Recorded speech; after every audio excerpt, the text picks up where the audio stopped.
Qui paye ses dettes s'enrichit, vous connaissez le dicton. Alors qu'en est-il des entreprises? Respectent-elles leurs délais de paiement? On en parle ce matin avec la présidente de l'Observatoire des délais de paiement. Bonjour Jeanne-Marie Prost. Bonjour Dimitri. Bienvenue sur Europe 1. Vous venez de publier avec le cabinet Altares, qui fait référence en matière d'information d'entreprise, les chiffres des délais de paiement interentreprises pour 2021, avec aussi la puissance publique d'ailleurs. Alors ce qu'on note, c'est que ça s'arrange par rapport à l'année 2020, qui était une très mauvaise année en la matière. On fait moins traîner les factures, en tout cas sur l'année dernière. Oui, en effet, bien évidemment, 2020 a été une année très difficile, puisqu'on a vu le nombre de jours de retard de paiement s'envoler à l'été 2020 à 14 jours et demi, ce qui était absolument sans précédent, oui. Puisque pour mémoire, je ne vais pas trop donner de chiffres, mais pour mémoire, avant la crise sanitaire, on était à 11 jours de retard. Donc on voit bien qu'avec la dégradation de la situation, on a eu vraiment une très forte envolée des retards de paiement. Mais dès la deuxième moitié de l'année 2020, la situation a commencé à s'améliorer et la bonne nouvelle, c'est qu'effectivement, à la fin de l'année dernière, fin 2021, nous sommes à 12,4 jours, ce qui finalement montre que les entreprises, certes, ont subi la crise, mais quand même ont réussi à redresser le tir. Il faut rappeler le contexte, 2020 aussi, c'est parce que beaucoup d'entreprises s'inquiétaient pour leur trésorerie, donc elles jouaient sur ce délai de paiement pour retarder le paiement. Voilà, il y avait... Absolument. C'était pas que de la mauvaise foi et non, un refus de payer. D'ailleurs, si vous regardez la décomposition sectorielle, effectivement, c'est les entreprises, notamment dans le secteur du commerce, qui ont été, si je puis dire, les pires. Et on peut comprendre, puisqu'elles ont même eu une fermeture pendant 2 mois. Ce qu'il faut dire aussi, c'est que quand même, on a eu une dégradation forte, très très brutale, et puis suivie d'une correction assez forte aussi en 2020. Mais ça aurait pu être pire. Ça aurait pu être bien pire. Et les entreprises le reconnaissent elles-mêmes. Les importantes mesures de soutien à l'activité, chômage partiel, PGE, fonds de solidarité, reports sociaux et fiscaux. Oui. Non seulement ça les a rassurés, mais c'est bien plus important que ça. Ça a mis, si je puis dire, de l'huile dans les rouages.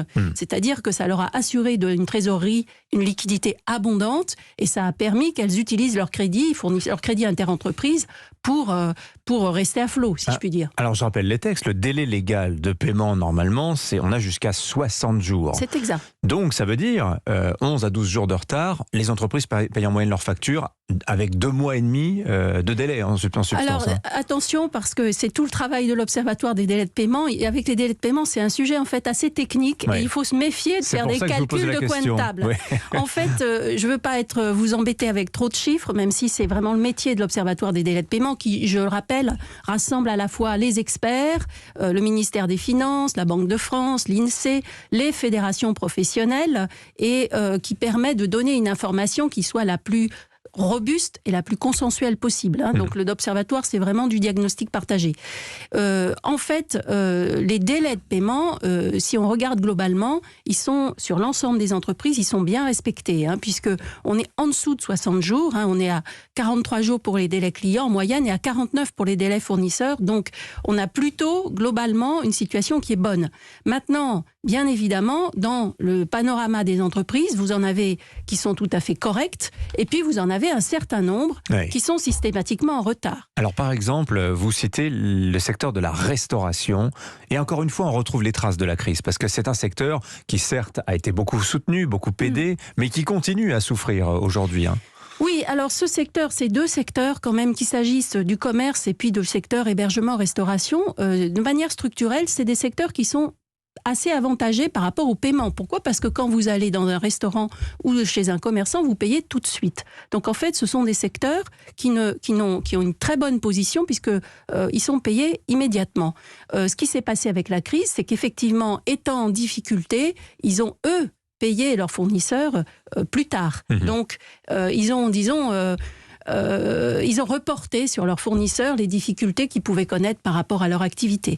Mais si on regarde au-delà la question des secteurs, ce qu'il faut dire, c'est que malheureusement, et je dois le dire, parce que c'est un point très important que l'Observatoire souligne depuis des années, qui s'aggrave, Il y a des gens qui payent très mal, ce sont les grandes entreprises. Ah oui, vous dites les plus petits payent plus vite que les plus grands. Alors comment on l'explique ça, Jeanne-Marie Prost ? Comment on l'explique ? Question de position. C'est un sujet sur lequel tout le monde, si je puis dire, est mobilisé depuis des années. Les grandes entreprises, si je vous donne un chiffre, à la fin de l'année dernière, on est en moyenne à 12,4 jours de retard. De l'ensemble des entreprises, les grandes entreprises, c'est 17,4. Ah oui. Qu'est-ce qui se passe ? Et ça, on le constate depuis vraiment plusieurs années, parce qu'elles payent non seulement elles ont toujours payé plus mal que les moyennes, que les PME, mais en plus, c'est pire. C'est-à-dire que non seulement c'est mauvais, mais en plus, ça s'aggrave. C'est un sujet qu'on a essayé de creuser à l'Observatoire. En fait, il y a plusieurs éléments. Les grandes entreprises, d'abord, elles ont un rapport de force. Donc, que l'on comprend bien. Dont elles jouent pour faire traîner leur facture. Ensuite, elles ont des modes d'organisation, si vous voulez, des process de la facture qui sont à très grande échelle, très dématérialisés. Donc, si vous avez un bug quelque part, vous rattrapez pas le coup. Et puis, il y a des cas aussi où leurs centres facturiers sont délocalisés, donc où ça peut aussi compliquer encore parce qu'il y a des problèmes de communication. Il y a des problèmes de process de validation. Enfin, je ne vais pas vous faire un cours sur le sujet, mais il y a vraiment une difficulté avec les grandes entreprises. Je voudrais y insister. Oui, la chaîne de paiement est plus longue en substance. Mais est-ce que vous pouvez nous expliquer, Jeanne-Marie Prost, ce sera ma dernière question, mais pourquoi c'est important de suivre les délais de paiement ? Je disais, c'est un baromètre de la bonne santé de l'économie et de la vie des entreprises. Alors, c'est très important parce que d'abord, c'est un élément de la confiance que se font les entreprises entre elles. Deuxièmement, il y a des liens entre le fait de payer à bonne date et de ne pas se mettre en risque financier pour une entreprise. Si vous vous retrouvez avec des millions d'euros de trésorerie à l'extérieur, vous voyez bien ce que ça peut provoquer. Je crois qu'il y a aussi, depuis plusieurs années, une plus grande prise de conscience d'un certain nombre d'acteurs. Il y a la politique de sanctions qui a été mise en place par le ministère des Finances depuis maintenant plusieurs années, que vous connaissez avec le fameux name and shame, qui donne quand même des résultats. Je pense qu'on a fait des progrès là-dessus et que pour l'équipe France, c'est très important que les entreprises payent à bonne date. Je dirais un mot, on n'est pas si mal classé en Europe. On est plutôt dans le peloton de tête, on est derrière les Néerlandais, les Allemands et les Belges.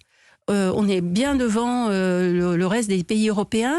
Mais néanmoins, un tissu productif où on n'est pas payé à l'heure, c'est un tissu productif qui ne fonctionne pas bien. Merci beaucoup, Jeanne-Marie Prost, d'être venue ce matin au micro d'Europe 1. Je rappelle que vous êtes la présidente de l'Observatoire des délais de paiement. Bonne journée à vous. Merci beaucoup.